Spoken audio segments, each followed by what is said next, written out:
Hello, everybody. Sunday Adelaja here again, talking to you about my charge to Nigeria and Nigerians. Today, I'm going to be talking about governors that have been charged with corruption cases, that they have been charged by the court with corruption.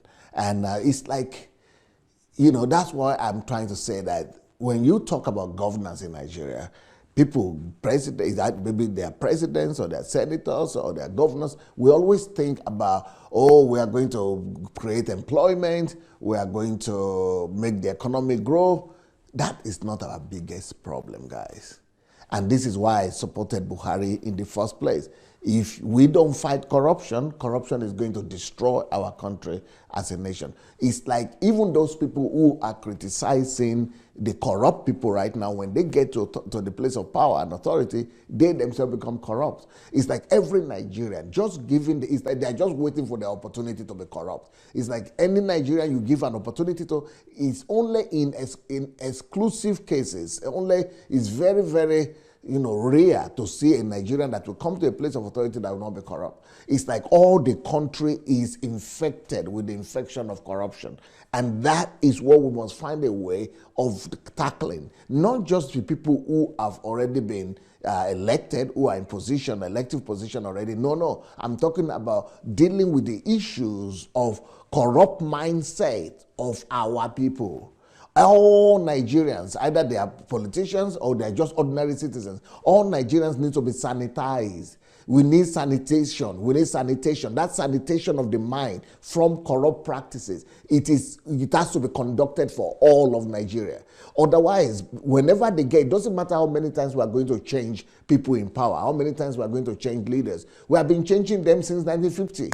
And what good has that done for us? It has not done any good. The more we change them, the more we discover that the ones who come after them are more corrupt than the ones who came before. So why? It's because we are pulling from the same pool. We are getting our leaders and our elected officials from the same pool of Nigeria. That pool is called Nigeria. And if the whole pool of Nigeria is infected with this corruption or with disease and epidemic, it means that it doesn't matter whoever you are going to pick, everybody will still be corrupt. So what we need to do is to deal with the pool, is to sanitize the pool, is to make sure that we deliver the whole of Nigeria, all Nigerian citizens, from the mindset, the value system that creates corruption. We need to deliver them from corruption. We need to be able to reorient our people in another direction. It is all connected to value system. We need to introduce a new value system that will,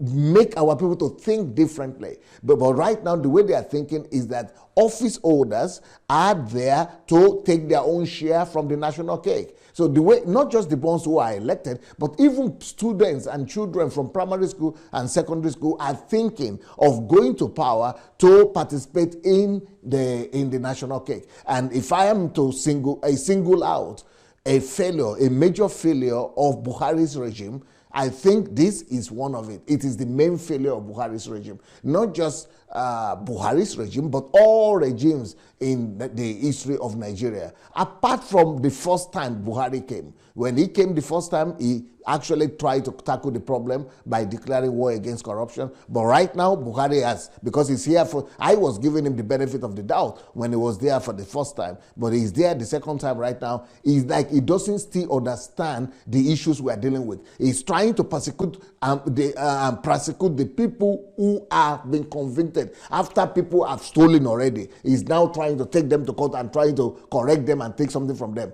But that is not the problem we should be dealing with. The problem we should be dealing with is acknowledging the fact that we as a people are in trouble. And if the whole of Nigeria needs to be sanitized, if we understand that as the main issue from primary school, from kindergarten to university level, to government parastatus, if we understand that is our main problem, then there must be a program introduced that will be so holistic and so comprehensive that every Nigerian will be touched by this. It must be a campaign, a grassroots campaign, to deal with the foundational issue of corruption in our practices, and in our character, and in our value system. So we must have a program. This is the greatest failure of Buhari's regime right now. He doesn't see it. He doesn't have. He has not come up with a program to infiltrate every sphere of human endeavor in Nigeria with value propaganda, with value promotion, with value system enhancement. He has not done that. And that is the most important need that we have right now. We need to begin to have a daily program that will inculcate and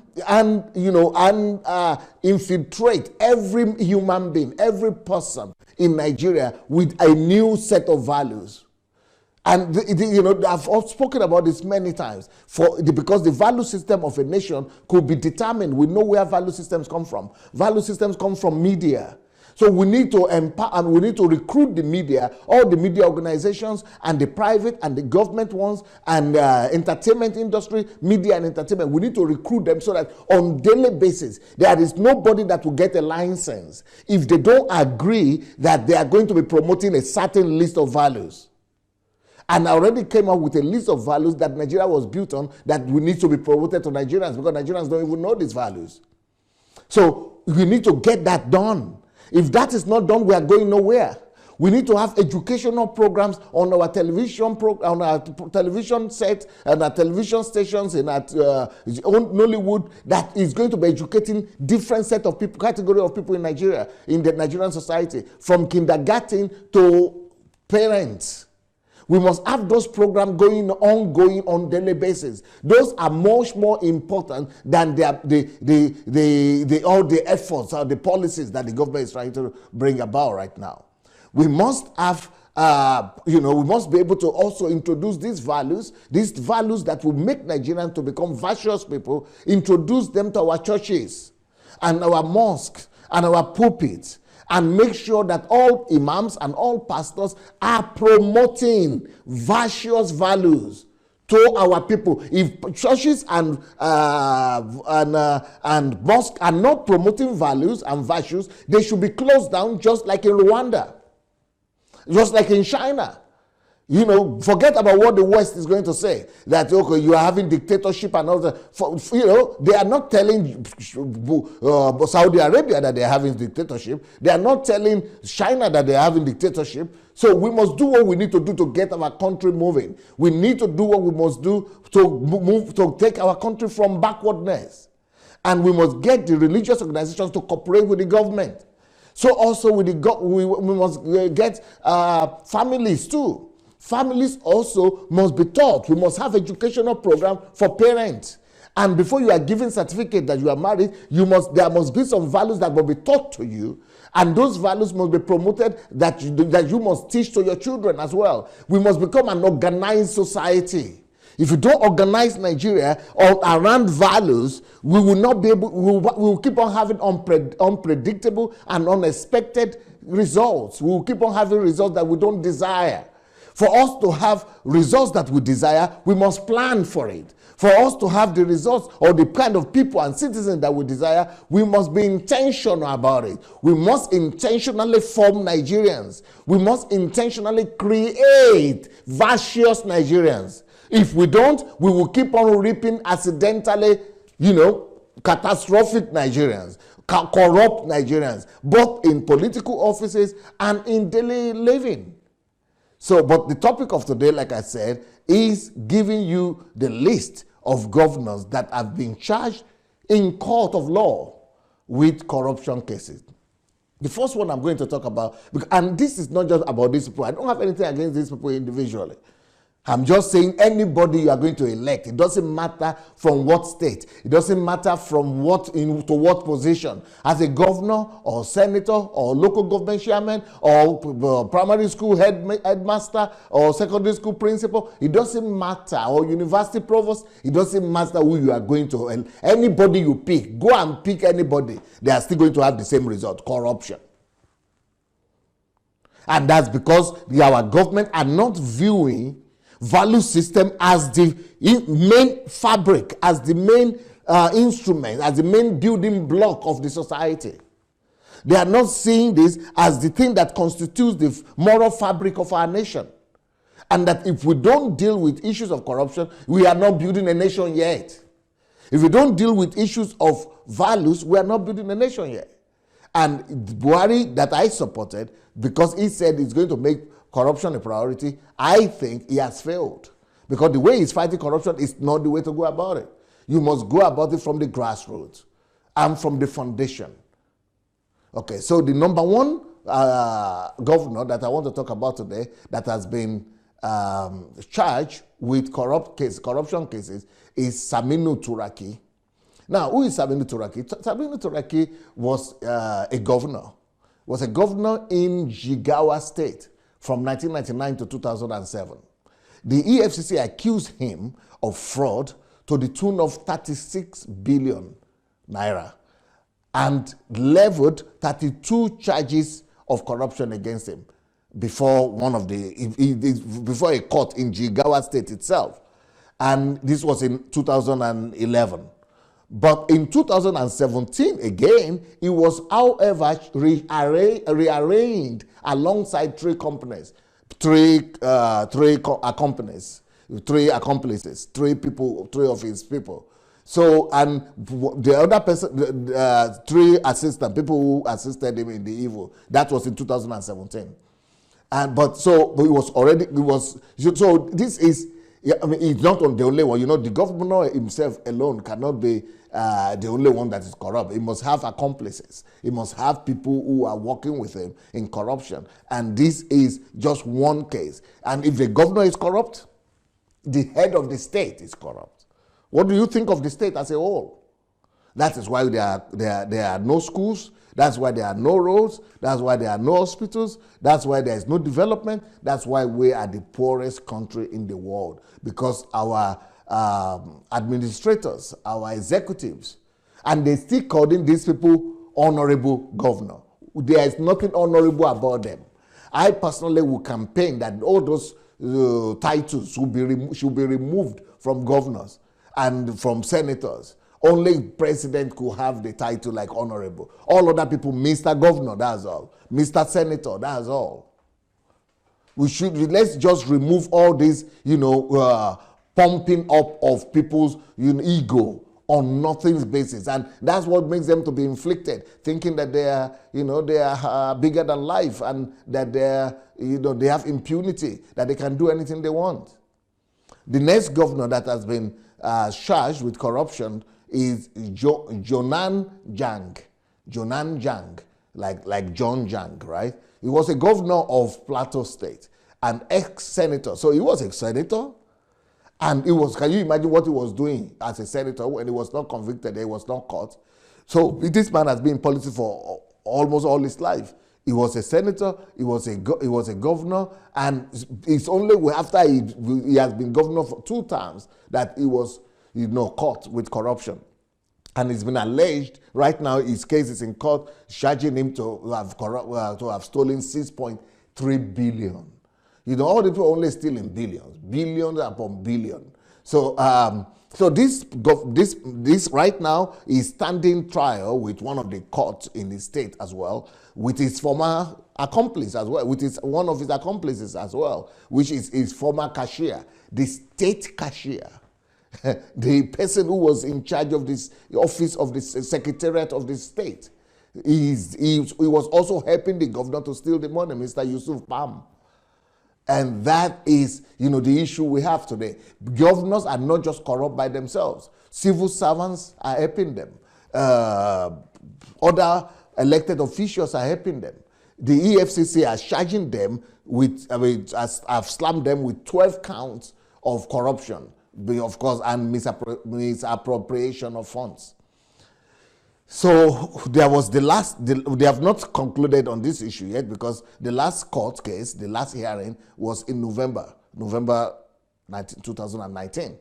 And there was a witness that came up in that case. His name was Musa Sunday, who narrated to the court. He told the court in open day glaringly before everybody how, he was a witness to how, maybe he was actually one of the ones who brought the money, how a cashier at the Plateau State government house brought 750 million to Jan while he was the governor. This is just one case. The one case that could be proven, and the one case where that Musa Sunday was a witness to.